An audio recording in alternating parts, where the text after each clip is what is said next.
Muy buenas tardes hermanos y sean todos bienvenidos a este encuentro donde vamos a conversar acerca del testimonio de vida de los santos, cómo fueron esos tiempos difíciles en sus vidas y cómo hicieron para afrontarlos. En esta segunda parte quisiera invitarlos antes de comenzar que juntos invoquemos al Espíritu Santo. Vamos a hacer una oración todos juntos en el nombre del Padre, del Hijo, del Espíritu Santo. Amén. Todos, ven Espíritu Santo, llena los corazones de tus fieles y enciende en ellos el fuego de tu amor.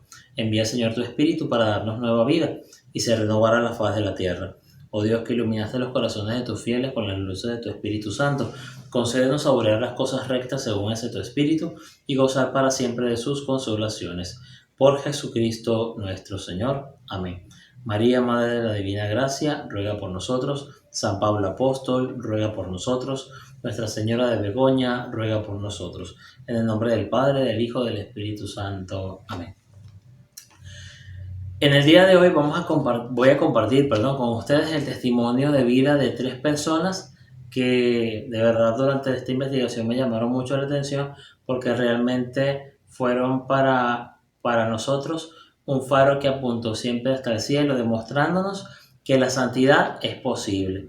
La santidad no es algo difícil de alcanzar, sino que con la gracia de Dios podemos lograrlo. Y quisiera en esta tarde comenzar hablando primero de Santa Isabel de Portugal. Fíjense, vamos a ir viendo una pequeña ficha que les dejé a continuación y dice el primer punto que Santa Isabel de Portugal nace en Aragón, España, en el año 1271. Fíjense que ella, como dato muy interesante, se llama así Isabel en honor a su tía, que era nada más y nada menos que Santa Isabel de Hungría. En el siguiente punto dice, desde pequeña tuvo una notable piedad y fíjense que ella, por ser hija de reyes, gozaba de una formación formidable. Ella podía estudiar y de hecho incluso desde muy pequeña se le inculcó la piedad, lo que era la oración. Pero también, además de ello, ella aprendió desde muy pequeña a que además de la oración ella debía sumar a ella pequeños actos de mortificación de sus gustos y caprichos.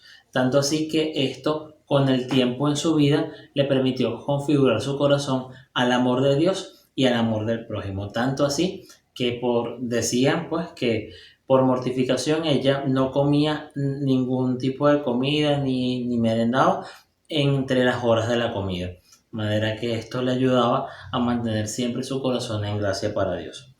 Si seguimos leyendo la pequeña diapositiva, dice que ella fue casada con el rey Dionisio de Portugal a la edad de 12 años. Fíjense que dicen los testimonios que para ella esto fue algo muy difícil porque el rey Dionisio de Portugal era de poca moral, pero también era violento y le era infiel, a tal punto que de verdad que era, por así decirlo, un mal esposo. Sin embargo, este tiempo difícil para la santa fue también un momento también de, digámoslo así, de bendición y de acercamiento a Dios, porque fíjense que la santa afrontó este tiempo difícil orando a Dios por su esposo. Y me impresionó mucho leer cuando vi que decía que trataba a su esposo con amabilidad. O sea, no lo trataba mal ni le hacía pasar vergüenza, sino que lo trataba como una gran mujer, como una gran esposa. Y de verdad que el detalle de orar por su esposo, más adelante eso iba a dar mucho fruto. Tanto así que incluso se dice que ella llegó a criar y a educar a los hijos que tenía su esposo, a los hijos naturales. Ella con el rey Dionisio de Portugal tuvo 2 hijos, que eran Constancia y Alfonso, que luego de ser ya adultos fueron reyes en otras dependencias. Vamos a continuar leyendo la diapositiva y dice por acá, llevaba un itinerario de piedad y de acción definido. Fíjense que a mí me llamó muchísimo la atención esto, porque Santa Isabel, a pesar de muchas cosas, podía ella ejercer su cristiandad, por así decirlo, ya que el rey la admiraba mucho y hasta cierto punto le permitía vivir una vida cristiana auténtica. Ella, aprovechando esta oportunidad que le daba a su esposo, ella aprovechaba, se levantaba muy temprano y leía los salmos, asistía a la Santa Misa, regía las labores del palacio. En su tiempo libre ella se reunía con otras damas y confeccionaba ropa para los más pobres y dedicaba las tardes a visitar ancianos y enfermos. Y aprovechando su estatus, porque vamos a ser honestos, los reyes tienen muchísimo dinero y ella aprovechó este estatus y esta posibilidad para construir albergues, una escuela gratuita o un hospital para los hospitales para los pobres, conventos y otras obras para el bien del pueblo. E incluso se dice que ella, para los parejas pobres que iban a contraer matrimonio, como no tenían nada, ella les prestaba sus vestidos y a las mujeres les prestaba la diadema para que pudieran casarse. En una oportunidad se cuenta que tanto así era la caridad que ella podía hacer y ella sentía el amor y misericordia por los más pobres, que ella empezó a dar las monedas del Palacio Real y empezó a repartirlas entre los pobres para que pudiesen comprar comida. El rey, al momento de enterarse, se enfureció de tal manera que fue a buscarla y dicen que el Señor hizo el milagro de, al momento del esposo encontrarla, estas monedas se transformaron en rosas. Si seguimos leyendo un poco por acá, dice que se caracterizaba por abogar por la paz.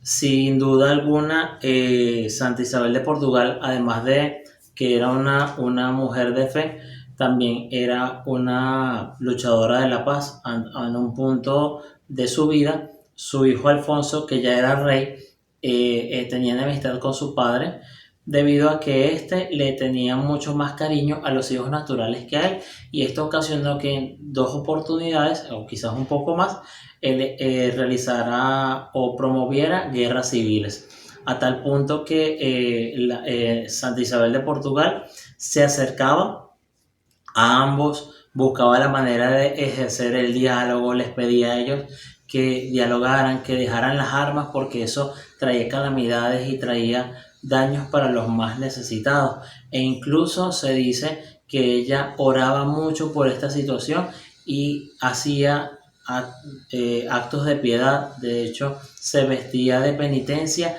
y oraba al Señor por la paz y lo lograba. Dicen que aún se conservan cartas de estos momentos en donde le pide a su hijo que recapacite, que le pide que se dejen de las asperezas, y que dejen entrar el diálogo para que puedan conciliar los reinos. Y en muchas oportunidades logró esto, a tal punto que se cuenta que su esposo, de tanto ver la actitud de Santa Isabel y debido también a que ella oraba mucho por él, este hombre murió arrepentido. Si seguimos leyendo por acá, dice que luego de enviudar formó parte de las hermanas Clarisas. Fíjense que ella luego, como dice acá el punto de enviudar, ella formó parte de esta congregación, pero como hermana terciaria, a tal punto que se dice que el arzobispo del lugar, viendo esta actitud de Santa Isabel, porque se despojaba de todas sus riquezas, le dio su báculo. Fíjense que también además leemos por acá: dedicó sus últimos años de vida a la adoración eucarística, de manera que Santa Isabel se mantenía siempre en contacto con el gran amor de los amores. Llegado un momento también en su vejez, también su hijo junto con su yerno tuvieron una riña también, estuvieron a punto de la guerra, y con muy avanzada edad ella logró ir hasta allí donde era el sitio de la guerra, y logró evitar que se diera la guerra, pero esto le afectó a su nivel de salud. Por lo tanto, en un momento, ella, después de todo esto que la dejó muy gravemente enferma, muere el 4 de julio de 1336 y es canonizada en el año 1625. ¿Qué podemos decir de Santa Isabel de Portugal? Fíjense que Santa Isabel de Portugal fue una mujer de piedad, fue una mujer que enfrentó las adversidades de su vida y no tanto las adversidades en donde también afectaban a muchas personas como lo es la guerra, sino las situaciones familiares. En el momento de que su esposo le era violento e infiel, ella lo trataba con amabilidad y oraba muchísimo por su esposo. También oraba mucho por sus hijos, pero también oraba por la paz, tanto así que ella se le llama abogada de los territorios en guerra. Y entonces, bueno, básicamente ella ejerció su fe de manera de confiar en el Señor y pedirle siempre por la paz de los pueblos y especialmente también por la paz de su familia. Esperemos que Santa Isabel de Portugal nos ayude a nosotros también, no solamente a orar por la paz de los pueblos, sino que también en nuestra familia que pueda reinar la paz, en donde podamos orar unos por otros, en donde podamos ser misericordiosos con nuestros mismos familiares. El siguiente testimonio que quisiera compartir con ustedes se trata de San Juan Bosco, de quien Juan Pablo II lo declaró padre y maestro de la juventud. Así que les invito a que sigamos conversando acerca de este santo. Fíjense que en esta diapositiva que les van a mostrar dice que San Juan Bosco nace en Piamonte, Italia, en el año 1815. Los padres de Juan Bosco se llamaron Francisco y Margarita. Lamentablemente, cuando Juan Bosco tenía 2 años de edad, fallece su padre, por lo que el resto de su infancia la transcurrió al lado de su madre Margarita. A los 9 años, como dice el punto que sigue en la diapositiva, a los 9 años tuvo un sueño profético. En este sueño a él se le revela que él sería pastor y guía de los niños y de los jóvenes. De hecho, esto le hace a él sentir un ardor en su corazón, en el cual él buscaba llenarlo con la presencia de Dios. De hecho, el siguiente punto que se refiere a lo que es trabajo, estudio y oración en su juventud, fíjense que San Juan Bosco, a tal punto de ser ardor en su corazón, buscaba la manera de poder trabajar, debido a que las condiciones económicas en su casa no eran muy buenas y él sabía que necesitaba formarse. A tal punto entonces que San Juan Bosco trabajó en un pueblo cercano y alternaba lo que era su trabajo en el campo con el estudio y la oración. De hecho, más bien, San Juan Bosco, leo por acá este pequeño material que tengo, que él caminaba 20 kilómetros diarios, vivía como pensionista, aprendía múltiples oficios para ganar el pan. De hecho, también ejercía sus labores como músico del pueblo y de hecho, incluso también dormía bajo las escaleras, tantísimas cosas que San Juan Bosco pasó en medio de la adversidad, pero con la alegría de servir, de formarse para poder responder a lo que el Señor le estaba pidiendo, que él iba a ser pastor y guía de los niños, ya que la juventud siempre, San Juan Bosco la veía como desprovista de muchísimas cosas y San Juan Bosco quería ayudar a tantísimos jóvenes. Tanto así ese ardor misionero de San Juan Bosco, porque era ayudar a tantísimos jóvenes, sigue el siguiente punto, que funda con sus amigos la Sociedad de la Alegría. Esto lo hace en su tiempo de trabajar y estudiar, lo hace con unos amigos que él tenía muy cercanos y funda lo que es esta sociedad en la que fueron creciendo tanto en piedad, tanto como en estudio, pero también en lo que era la acción. Seguimos leyendo por acá que él ingresó al seminario a la edad de 16 años. Fíjense que San Juan Bosco sentía ese ardor incansable por el Señor, que tenía esa inquietud vocacional, que entra al seminario a la edad de 16 años y se mantiene allí para su formación. Se dice luego que al momento de ser ordenado diácono, él es enviado al seminario mayor y allí él le pide permiso a sus superiores para poder atender a los niños más pequeños, a los niños pobres, huérfanos que se encontraban, vamos a esperar que pase, a los niños pequeños que se encontraban abandonados, huérfanos en el barrio. En ese caso accedieron sus superiores y él funda lo que viene en el siguiente punto, funda lo que se llama el oratorio festivo, que luego más adelante él va a colocar bajo la tutela de San Francisco de Sales.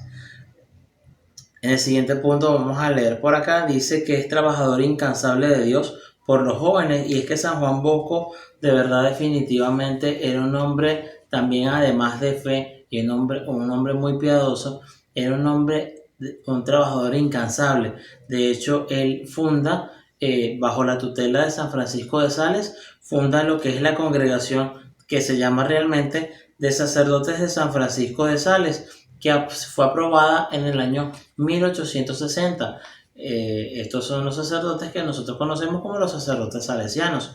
Fíjense que además de ello, él fundó el Instituto de las Hijas de María Auxiliadora, en donde a los niños más pobres se les daba educación, tanto humana como cristiana, pero también se les enseñaba la labor de un oficio para que ellos pudieran hacer lo que era equilibrar más que todo lo que era la vida de acción con la vida también cristiana y poder también ejercer un oficio en la sociedad. También ya con la congregación salesiana funda lo que son los cooperadores salesianos y lo que es la congregación de los salesianos de San Francisco de Sales creció tantísimo que está en muchas partes del mundo. De hecho, aquí en nuestro estado, en nuestra arquidiócesis, contamos con varias instituciones de lo que son los salesianos y que están siempre bajo el carisma y el trabajo de lo que enseñó Don Bosco. Si seguimos leyendo por acá, que hay una cosita que quiero leer por aquí que dice que es María Auxiliadora y Don Bosco. Fíjense que la relación entre María Auxiliadora, de Don Bosco, perdón, con María Auxiliadora era tantísima. De hecho, hay una nota que me pareció muy interesante en la que se dice que San Juan Bosco necesitaba dinero para unas labores de la iglesia. Ahorita no recuerdo muy bien, pero dice que este santo se acercó a la Virgen, acercó a María Auxiliadora y le implora por esta necesidad, y él sabiendo y sintiendo en su corazón que la Virgen María lo tenía en sus manos, él decidió ir a un sitio donde había un hombre que estaba enfermo, que era muy rico, pero también era muy tacaño.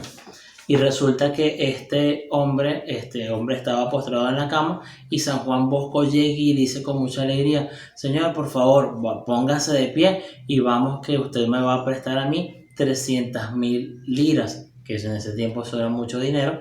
Y el hombre y toda la gente que estaba allí decían que se había vuelto loco. Y de hecho, en una de esas, Don Bosco sigue insistiendo e insistiendo, y en una de esas le dice: Señor, pero por lo que más quiera, vamos, usted vende lo que tenga que vender y vamos y le damos gracias en el camino a María Auxiliadora. Tanto así fue la insistencia de Don Bosco y el amparo de la Virgen, que el hombre, para sorpresa de muchos, incluso de su médico, se levantó de la cama, se vistió y se fue hacia donde estaba su carro, y detrás de él se fue Don Bosco. Y el señor enseguida le dijo a su chofer: vamos al banco. Y enseguida, como nadie lo había visto, nadie lo reconocía, el señor vendió unas cédulas que él tenía y le dio a Don Bosco en ese momento el dinero que necesitaba, perdón, para su obra en la iglesia. Fíjense que la vida de Don Bosco fue una vida quizás muy llena de la presencia y del amor de Dios, pero también fue una vida en donde él pudo experimentar lo que era el trabajo.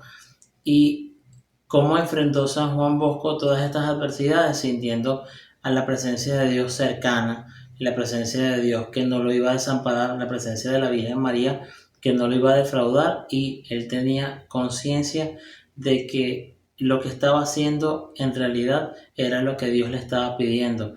esa sintonía que él tenía entre su oración, su acción a nivel de trabajar y de su formación, le permitieron a San Juan Bosco poder mantener siempre su corazón perfilado al de Jesús y al de María Santísima. De hecho, muchas anécdotas se pueden contar de San Juan Bosco, por ejemplo, para los que han ido acá en Valencia al santuario de María Auxiliadora que está en el centro. Hay un dibujo que me llamó mucho la atención en donde está San Juan Bosco hay dos pilares, uno está el símbolo de María Auxiliadora y el otro está la Eucaristía. Esto fue un sueño que él tuvo en donde veía la iglesia en un mar tempestuoso, en donde estaba en un gran barco que era donde iba el Papa y los barcos pequeños que eran los cristianos.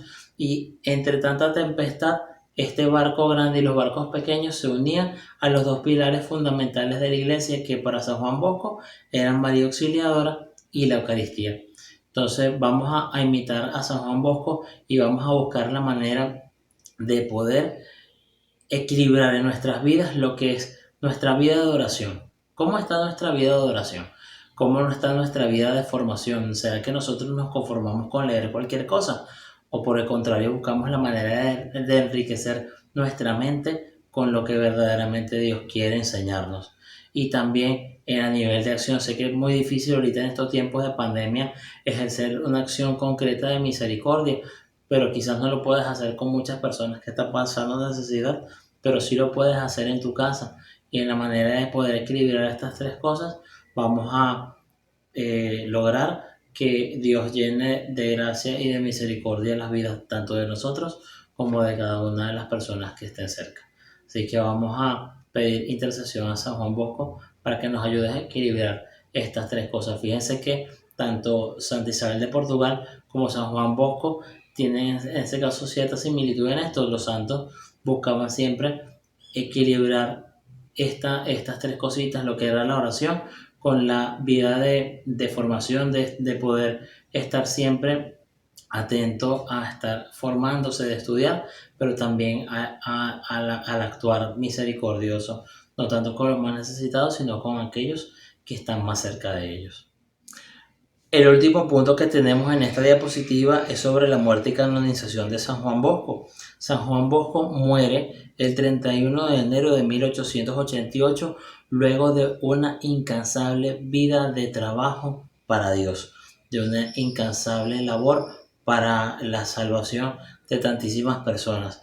Fíjense que San Pío IX, que lo conocía, lo beatificó y luego fue canonizado por el mismo Papa el 1 de abril de 1934. Como les dije al inicio del video, San Juan Pablo II, de feliz memoria, en el centenario de este santo, lo proclamó, lo declaró Padre y Maestro de la Juventud. Es importante que nosotros podamos profundizar. Quizás hay muchísimas cosas más que yo no he tocado de la vida de este santo, pero sé que cada uno de ustedes desde su casa puede como que buscar un poco más e interesarse por la vida de este santo, que de verdad que hizo tantísimas cosas para poder no solamente agradar a Dios, sino para poder salvar a muchísimas almas que necesitaban de la presencia de Dios. La siguiente persona que les voy a conversar respecto a su testimonio de fe, de verdad que sinceramente para mí fue pero muy interesante, debido a que mayormente cuando uno lee vidas de santos se encuentra que, por ejemplo, como Santa Isabel de Portugal, son personas que recibieron educación cristiana desde muy pequeñas y han vivido su fe desde la infancia, o como San Juan Bosco, que también sucedió lo mismo y sentía un ardor incansable por servir al Señor y hasta su vida testimonió la presencia de Dios en ella.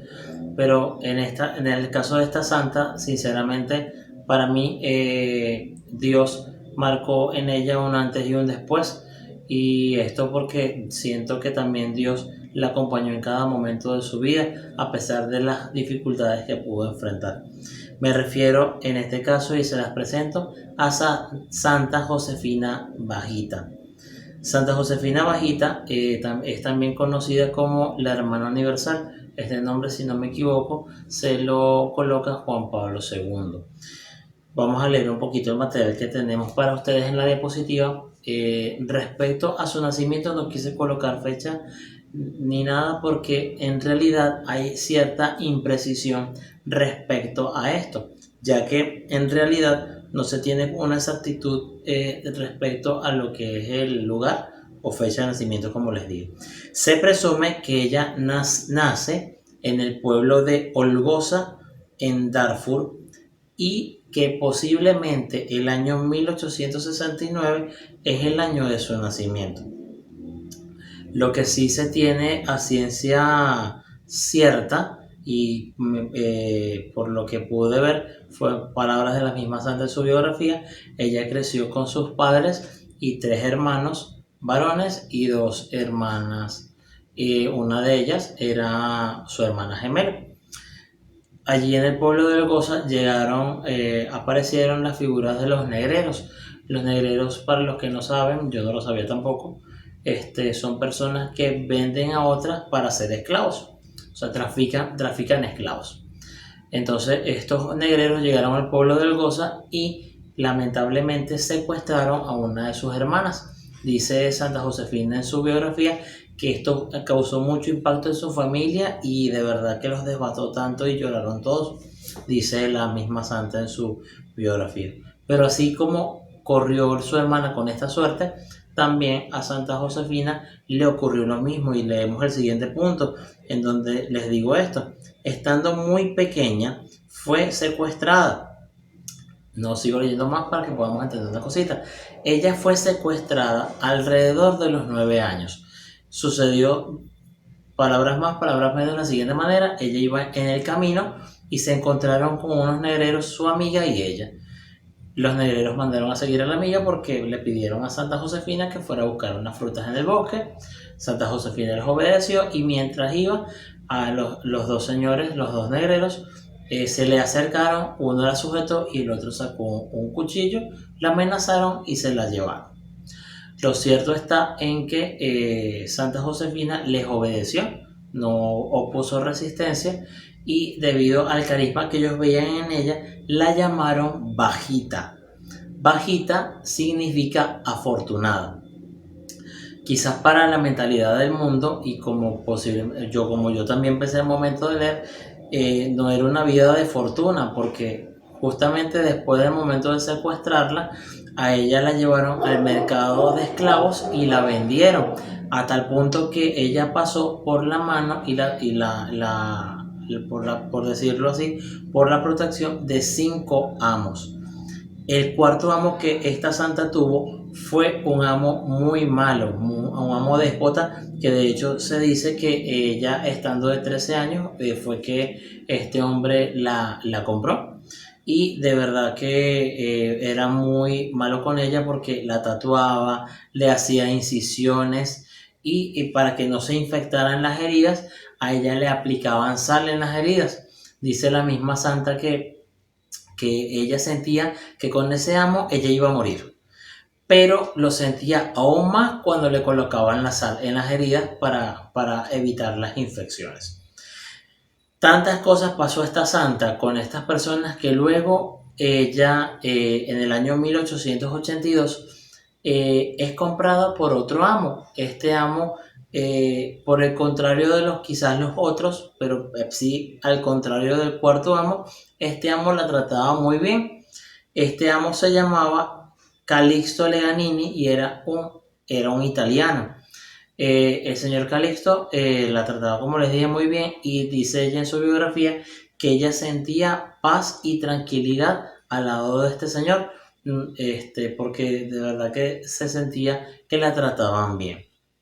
Luego ella sí sirvió a este señor durante mucho tiempo y luego en el año 1884 el señor Leganini se vio obligado por una situación en ese territorio, se vio obligado a irse de allí.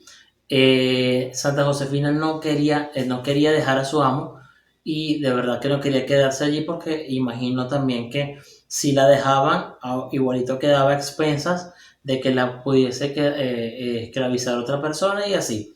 Resulta que ella logró que tanto el señor Reganini y el amigo del señor Reganini, que se llama, si no me equivoco, Augusto Micheli, la llevaran junto con ella hasta Italia. Allí en Italia la cosa cambia porque justamente al llegar la esposa del señor Micheli necesitaba una esclava y le dan a Santa Josefina. Y esta, además de realizar las labores de la casa, cuidaba, era niñera de la hija de ellos, que también se volvió su amiga.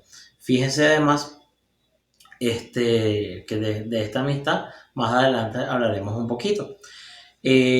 Luego, en el año 1888, la familia Micheli habían adquirido un hotel en otra ciudad y ellos iban a viajar y resulta que Bajita decidió quedarse en Italia. Atrás de esta decisión, por lo que vamos a leer para acá, ella ingresa con su amiga a la congregación de las Hermanas de Canosa. Esta congregación en realidad es el Instituto de las Hermanas de la Caridad en Venecia, muy comúnmente conocido como las Hermanas de Canosa. Allí entran tanto Santa Josefina como su amiga, que también ella se llamaba Minina. Resulta pues que estas dos mujeres entran a la congregación y allí Santa Josefina empieza a descubrir a Dios. De hecho, ella conociendo de Dios, ella en el 9 de enero de 1890 se bautiza, hace su primera comunión y se confirma. Todas esas cosas en un solo día. Y ella allí sintió que conoció cada día más a Dios y allí toma el nombre de Josefina Margarita Afortunada. Luego, vamos a seguir leyendo el material que dice que ella tuvo un gran coraje. ¿Por qué digo esto? Luego, en una oportunidad, la señora de Micheli, que era la antigua ama de Santa Josefina, regresa de Sudán porque venía a buscar tanto a su hija como a la esclava, pues más que todo. Y ella con gran coraje decide quedarse en la congregación y luego sigue allí en la congregación y luego luego de 30 a los 34 años aproximadamente ella se vuelve hermana de la congregación. Allí se le traslada a Venecia en el año 1902. Ella allí limpiaba, cocinaba y estaba al cuidado de los más pobres. Seguimos leyendo por acá y vemos que nuestra Santa Josefina Bajita, tenía fama de santidad. Mayormente cuando pensamos en esto, nos imaginamos, cónchale, que tenía los estigmas o muchísimas cosas, era evidente, muchísimas cosas, pero por el contrario, Santa Josefina se caracterizaba por ser una mujer humilde, modesta, pero tenía una fe firme en su interior. Y esto esto irradiaba en ella el aroma de Dios. Además que ella también ejercía sus labores, cumplía con sus obligaciones de una manera diligente. Y de verdad que esto hacía en ella notar ese aroma de Dios. Si seguimos leyendo por acá el material, en los últimos años, ella sí estuvo constantemente enferma, pero antes de caer en esa enfermedad, a ella se le ordena ir hasta Venecia para poder hablar para poder darla a contar sobre su vida, para hacer su biografía. Y luego de haber hecho esto la hizo ser conocida muchísimo más, y tanto así que gracias a esto ella pudo vender los libros de su biografía para poder recaudar dinero para su congregación.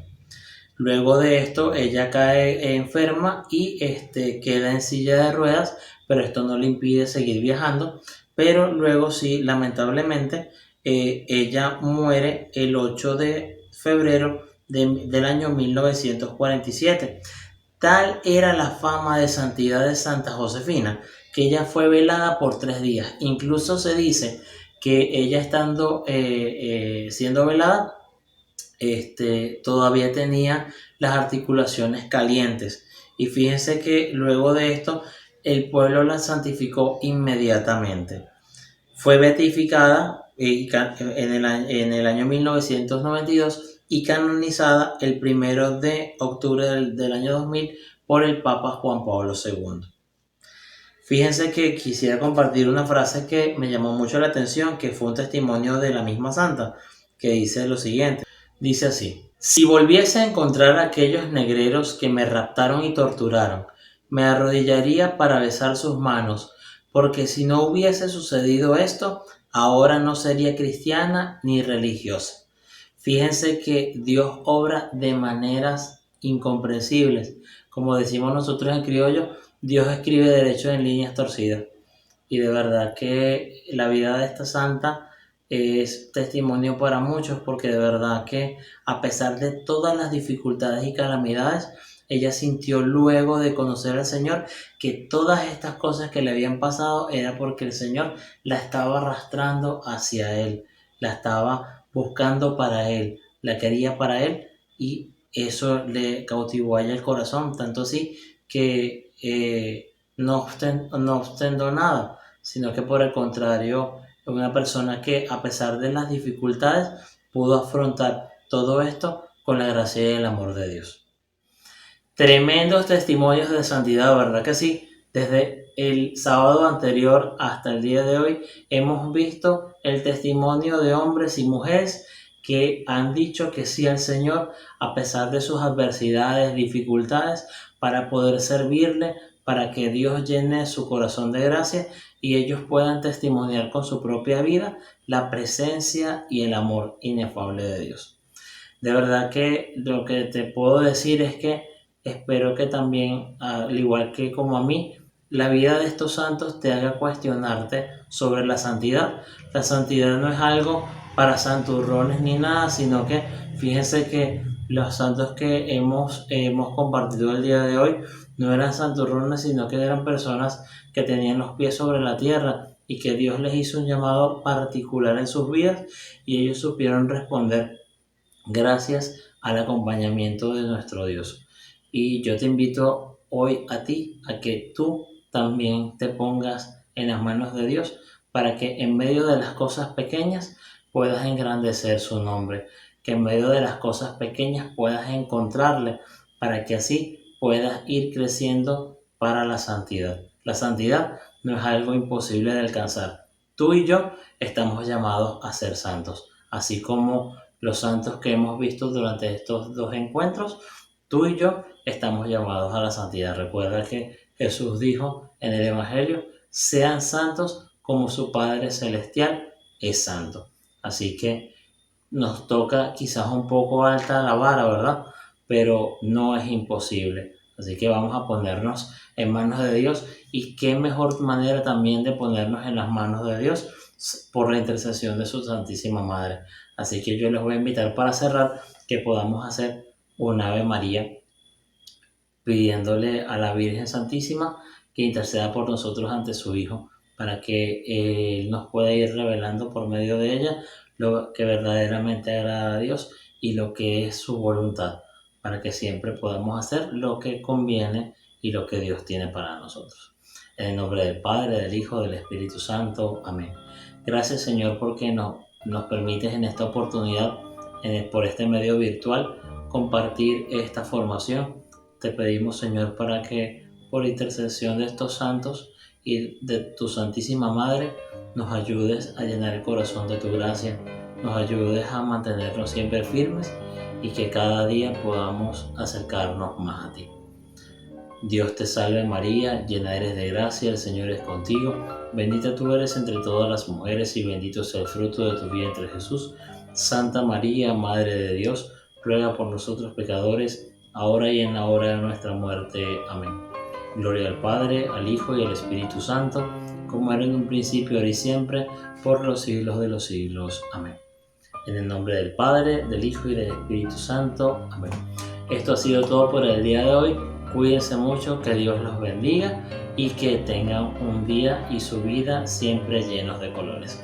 Un abrazo para todos y cuídense mucho.